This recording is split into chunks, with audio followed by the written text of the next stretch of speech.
Yes, It's yes. always nice. We appreciate it. It's nice spring weather right now. You actually got your spring colors on today. I know. I was excited about the pink. It was still a little chilly for me. I'm ready for a little bit warmer. I'm ready for It is 70, a little 80. chilly. Yeah, I'm not ready for jackets. I'm like, come on now, it's spring. No, we're ready. We're ready. But that's okay. Maryland weather, it could change at any moment. Yeah, I know. That's Speaking true. of Maryland, you've been doing a lot of stuff since the last time. We've had a blizzard. You've had to declare a state of emergency. You've had a CIP. There's been all kinds of stuff. Yeah, I would really say the biggest thing, well, a big shout out to our roads department this year. Our roads were clear and other people were still, sitting home, with their kids at home. So they were amazing this year. You just had a plan of action, so I cannot give them enough credit. So they just did an amazing job. It's unique that you said you give them props. I noticed at the not the CIP meeting, but at the State of the County. State of the County, yeah. Yes, I noticed that you did a very good job of just presenting each one of your departments as them doing a great job, not about the executive's office. I just think that was awesome. Yeah, I had a hard time. It was funny when I was first in office. I needed to do the State of the County, and I did it on my 100th day in office. I remember that. Yeah, and then but I started writing it, and then I said, I was trying to get people to send me stuff, like how am I going to write this? And then I said, you know what, forget it. And so I sent out this email, and I said, anybody who wants to be a part of this can be a part of it. And so I really think it's good for the public to not only hear from me, but they also get to hear from our leaders and other elected officials. Absolutely. And they hear it directly from them. There's nobody more passionate than Adam Corey about our landfill, or Sheriff Lewis when it comes to our public safety, or whatever the case may be. You hear it right from Tony Rudy about the airport, or Dave Ryan on economic development, and I think it's really important to hear it from them, and it's really good for the public to see who those people are. Absolutely. You know what I mean? So, Absolutely. and they're very accessible. Steve Miller, he was another one. They all just did an Everybody amazing loves job. Steve Miller.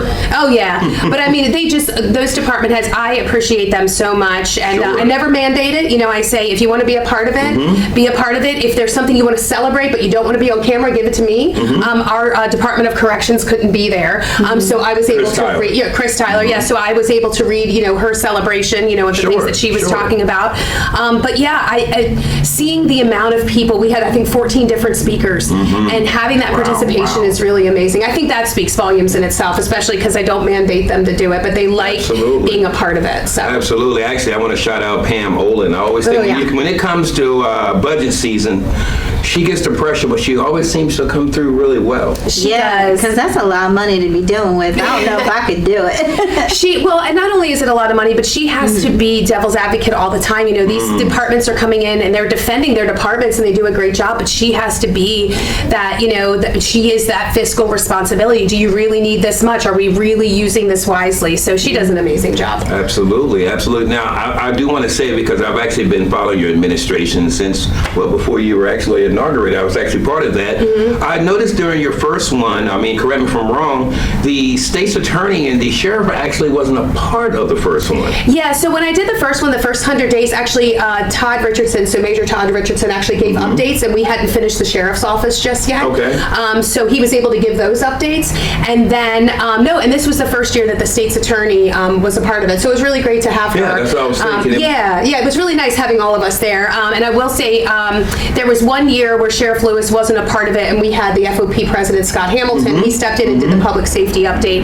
Last year, the sheriff was with me, and then this year he did it this year. So it was nice. It was nice hearing from different people. That's what I was saying. The 3 years, or the 3 that I've actually went to, it seems like this one was, everybody was there, and it seemed like it was more unified. Yeah, I believe so. Well, right? except for, and I've got to speak of the elephant in the room, there was only 2 council people there.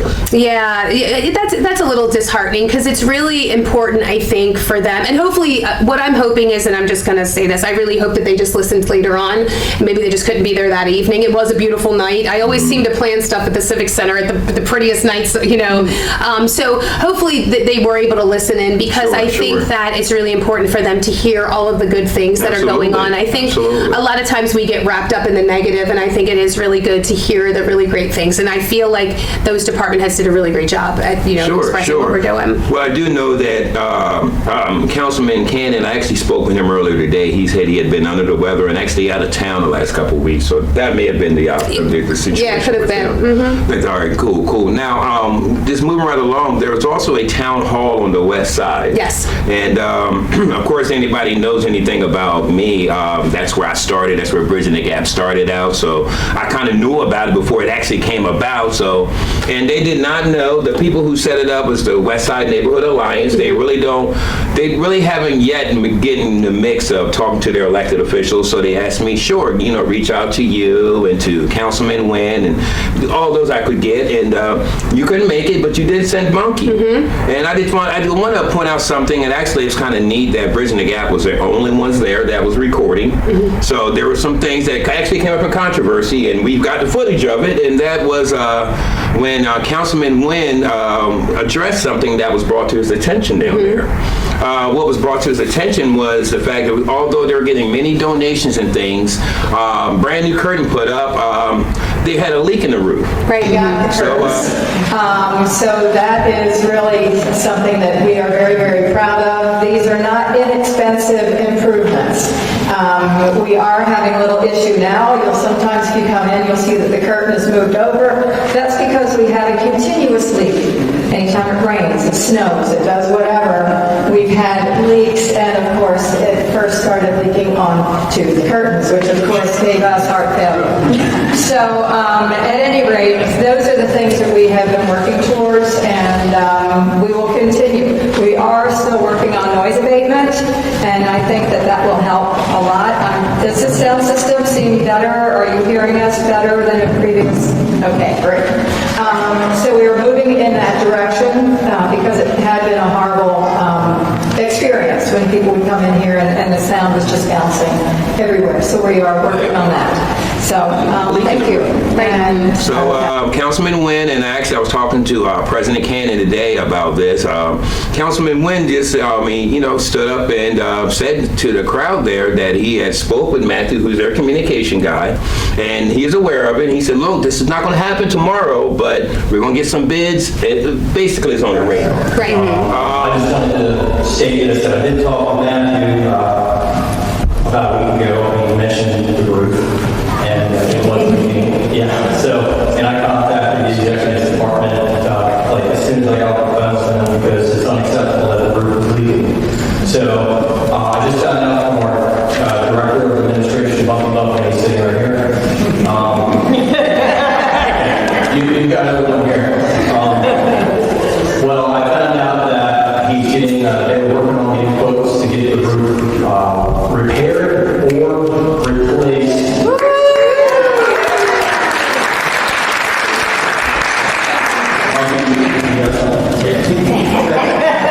So when Steve Miller came to me and said that he wanted to do a repair, my job is to ask people questions of how was the roof, how many patches do you already have? For example, our Civic Center roof was 50 years old, we had over 50 patches on it.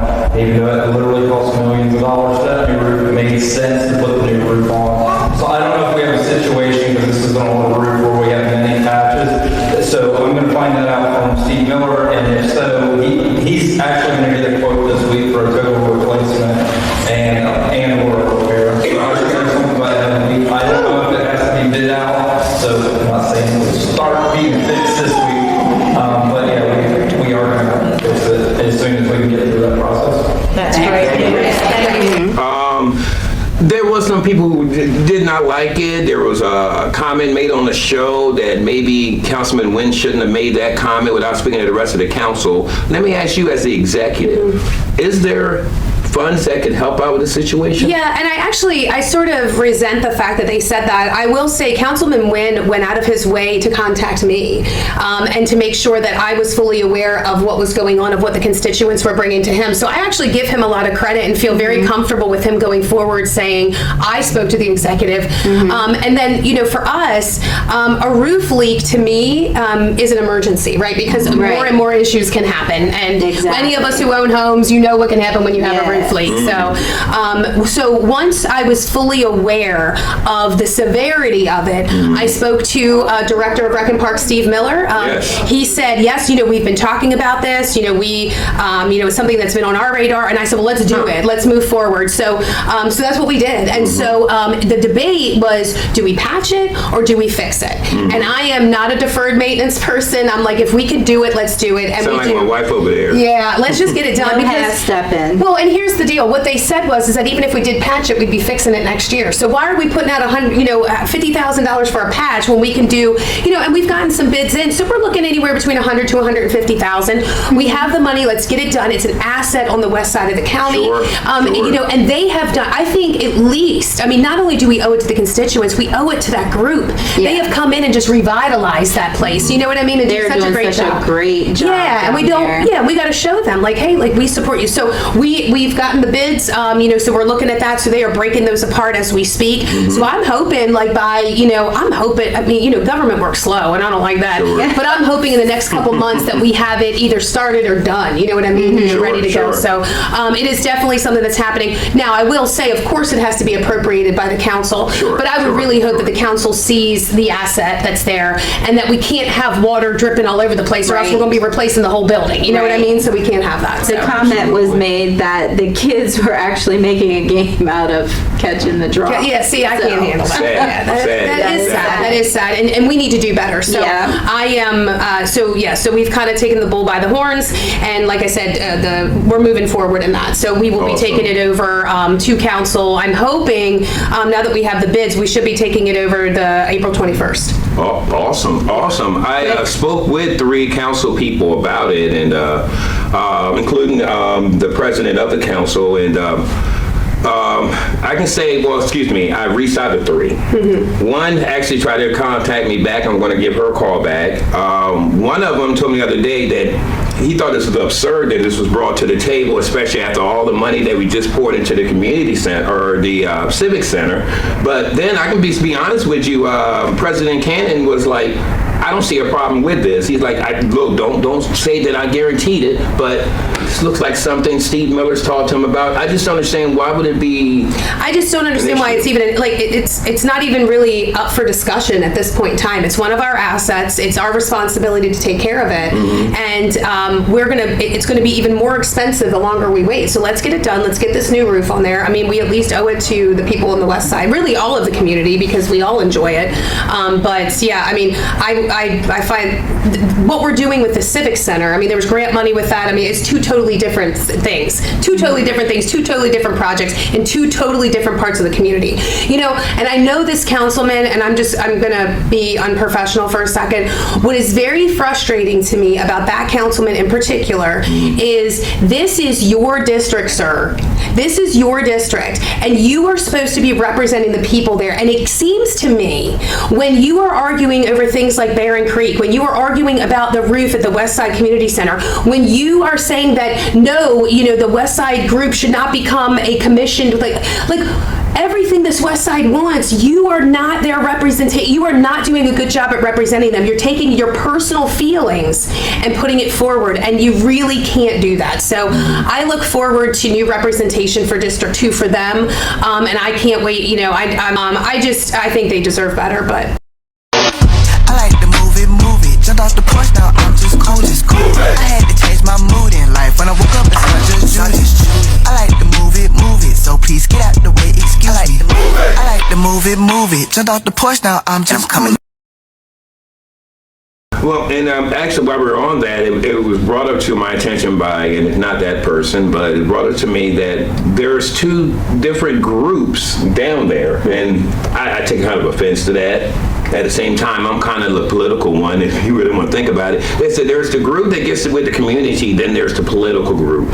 Well, and I kind of understand what they're talking about, because we have two groups working with the West. But one of them has more of a structure as far as to come to the council meetings. Hey, these are the needs. Here are the issues, neighborhood watch, things like that. And the other one's more like, let's get involved because that is, like you said, important to that community. How do you feel about them saying that there's two groups? I don't really think it's two groups. I think well, there are two groups, but it's two different missions. You know what I mean? And I think that both can coexist, down there. The Alliance, if we're talking about that, they're taking care of the community center. They're revitalizing that. They're bringing programming and things like that in. What they're not doing is worrying about the harbors. They're not worrying about, lighting down there. They're not worried about ditches. They're not worried because that's not their focus. Their focus is that community center. So the neighborhood or the West Side Community Task Force, they're worried about trash. They're worried about, like I said, the ditches, the harbors, Sure. the speed. Yeah, like those type of things. So I think it's two totally different missions. So I don't look at them as two separate entities. I look at them as two groups working for the betterment of that part of the community or that part of Wacomico County. Right. So that's just how I feel about it. So, and that's how I see it. Two totally different missions, two great organizations. Awesome. For the same Thank you. county. Right. Yeah, same county, same Yeah. area too. Yeah. Now, thank you for covering that. Now we're going to turn towards the campaign trail. Sure. I mean, you've been so busy doing other things. Are you getting and knocking any doors yet? Not yet. So for me, myself, I don't have a primary opponent. So I will be knocking doors this weekend. My niece is in one of her last cheer competitions. She's 6. So I promised her I was going to go. And so this is the one I'm going to with my sister. But after that, next weekend, I'm trying to focus on James Wynn and getting him across the finish line in his primary. And then I will be knocking doors for Ben Jordan in District 5. We plan to be out there. So within the next weekend or two. So yeah, I will be back on the trail, and I'll be doing it for myself too, but I have a little bit more leeway. Hopefully those individuals that we want to win the primary will go forward, and we're able to sort of all kind of do that together. So I love how you support everybody. Have to. The ones that you're for, of course. Yeah. But I love how you do that. You're like, I'm going to knock for James. I'm going to knock for Ben. I love that. yeah, well, thank you. I think it's important. I think it's important for people to see that united front, and and both of them have just been amazing partners. In two different ways. James obviously on the council, and then Ben as a municipal partner. So I'm not just doing it because they're my buddies. I'm doing it because they are the very best that we need on this county council. And if you work together now, you're definitely going to work together when you all are Yeah, elected. they're great. They're great individuals, and I'm just really proud. I'm proud that they, were okay with me endorsing them. Like, I'm proud to know them, and I'm just really excited to see like kind of what this future holds and what this new council is going to look like. So Cool. We had an opportunity to sit down with the sheriff, actually just yesterday over at the sheriff's beautiful facility. It really is, it truly is. And he actually spoke on many different things. But one thing he has said that I want to ask you about is he said that Wycomico County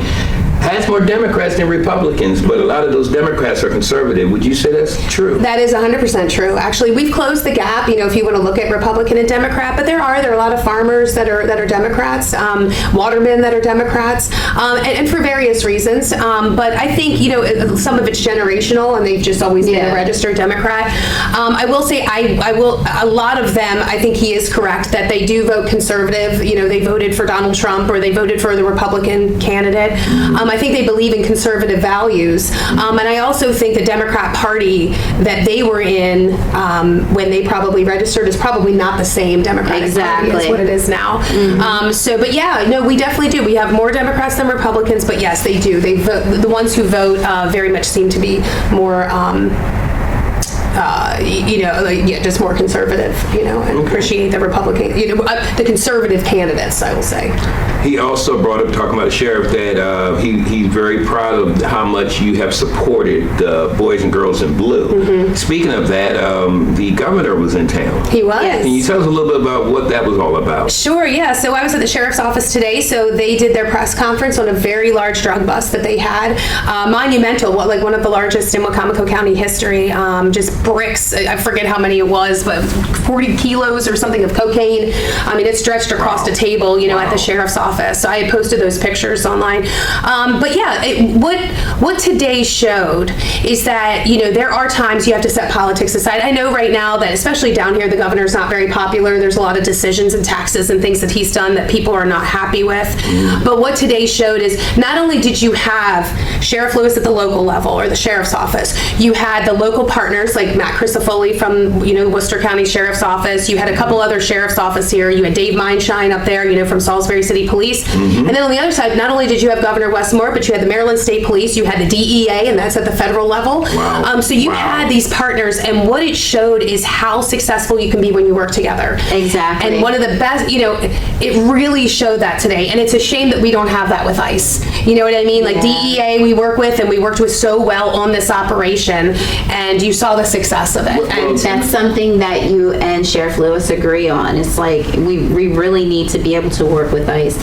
I think it's a disservice to our county, to our city, that we don't get to work with them. Well, and what I found out today, which I was sort of under the suspicion, but yes, the driver of that truck with all of those drugs was an illegal immigrant. That's what I wanted to bring There up. it is, right there. And it was kind of unique. Actually, when I was talking to the sheriff about it, I said, so you're bringing in the governor who's firmly against us cooperating with ICE, but this person that brought us in, this was connected actually to a Mexican cartel. Yep. Not just the driver, but this was legitimately the reason why the Trump administration's been pushing for this. Yep, exactly right. And we had it right here. And this is what we were trying to explain to people. And so, so not only, but this is why it would have been important to work with ICE and DEA, because both of those entities were important here, because we had an illegal immigrant bringing all of, as the driver, the tons and tons of drugs and handguns, ecstasy. I mean, it was just so much stuff. Is that how they made the stop?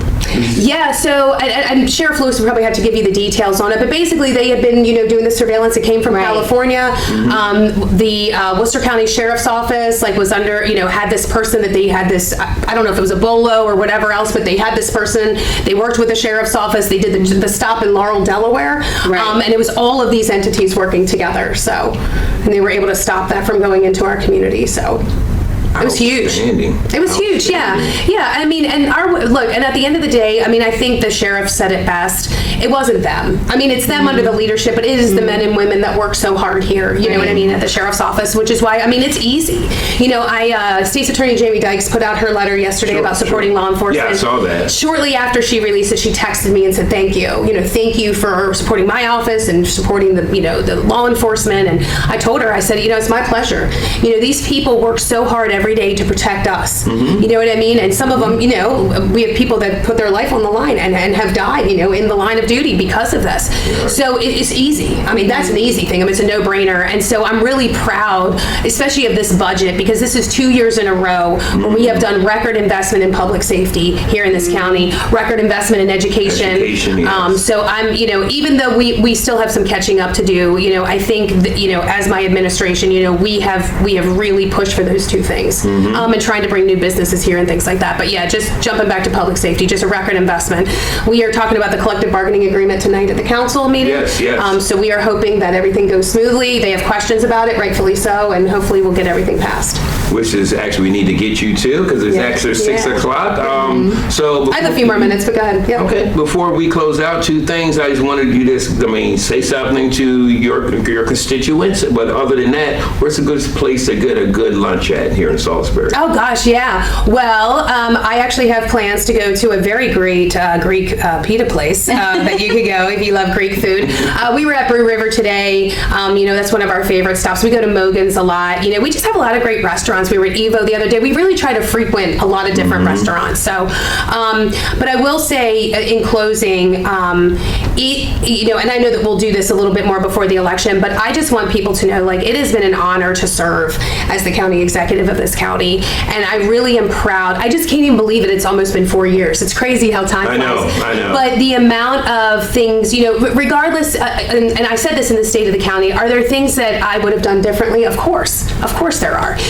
but I think, we have such great momentum and so many great things going that I really hope that, politics set aside. And again, I don't care if you are Republican, Democrat, conservative, liberal, Green Party, Tea Party, unaffiliated, independent, whatever you are, I really hope that you see the good things that we've done here. And you see the department heads, you see these great people behind me, that support me and support you guys, and just the great things that we've accomplished. So I really hope that they will trust me with 4 more years. And so we will see. One last thing I want to ask you. You can tell I'm a preacher because I say one last thing more than once. I asked the sheriff this. I said, hey, if you're reelected and Donald Trump knocks on your door and offers you this top spot, will you leave us? He said no. So I'm going to ask you that. I doubt I'll have Donald Trump knock on my door, but if he did, that would be a hard thing to turn.